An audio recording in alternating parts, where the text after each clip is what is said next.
So hey guys, welcome back to another video. আৰু আজিৰ এই ভিডিঅ'টোত মই চাইনাৰ বিষয়ে এনেকুৱা কিছুমান নজনা কথা কম যেবিলাক গম পোৱাৰ পিছত আপোনালোকৰ মূৰ ঘূৰাই আপোনালোক পৰি যাব।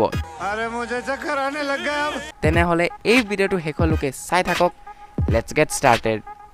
Number 1, আমাৰ ইন্ডিয়াত যেনেকে চামুচ ইউজ কৰা হয় কিবা এটা খাবলে, ঠিক তেনেকেই চাইনাত চপষ্টিক্স ইউজ কৰা হয় আৰু এই চপষ্টিক্স বিলাক কাঠেৰে বনোৱা থাকে আৰু এই চপষ্টিক্স বিলাক বনাবলে চাইনাই প্ৰতি বছৰ 40,000টা গছ কাটে আৰু এই চপষ্টিক্স বিলাক বনায়। Number 2, আইসক্ৰিমটো আপোনালোকে আজিলৈকে খাইছে চাগে আৰু আইসক্রিম খাই সবে ভাল পায়, কিন্তু আপোনালোকে এটা কথা জানেনে যে আইসক্ৰিমৰ আৱিষ্কাৰ বেলেগ কোনো দেশত নহয় চাইনাতে হৈছিলে।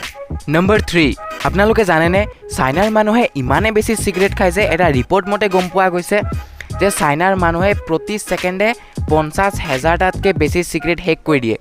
তাৰ মানে এতিয়ালৈকে যে মই আপোনাক এই কথাবিলাক ক'লো, এতিয়ালৈকে চাইনাৰ মানুহে 2-3 লাখ সিগাৰেট অলৰেডি খাই হেক কৰি পেলালে। Number 4, চাইনাত এটা বহুত অদ্ভুত ধৰণৰ ট্ৰেন্ড চলি আছে।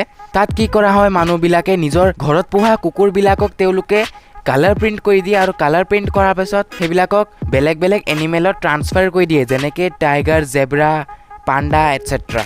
Number 5, আপোনালোকে জানেনে চাইনা এনেকুৱা এখন কাণ্ট্ৰি যোনখন সবতকৈ বেছি চিমেণ্ট ইউজ কৰা কাণ্ট্ৰি হয় এই গোটেই পৃথিৱীত। মানে চাইনা সবতকৈ বেছি চিমেণ্ট ইউজ কৰে বিল্ডিংছ বনাবলৈ।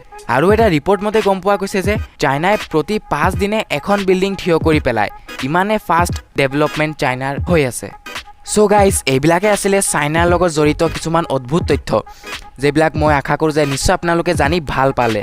তেনেহ'লে ভিডিঅ'টো যদি ভাল লাগিছে তেনেহ'লে লাইক কৰিব, বেয়া লাগিলে ডিছলাইক কৰিব।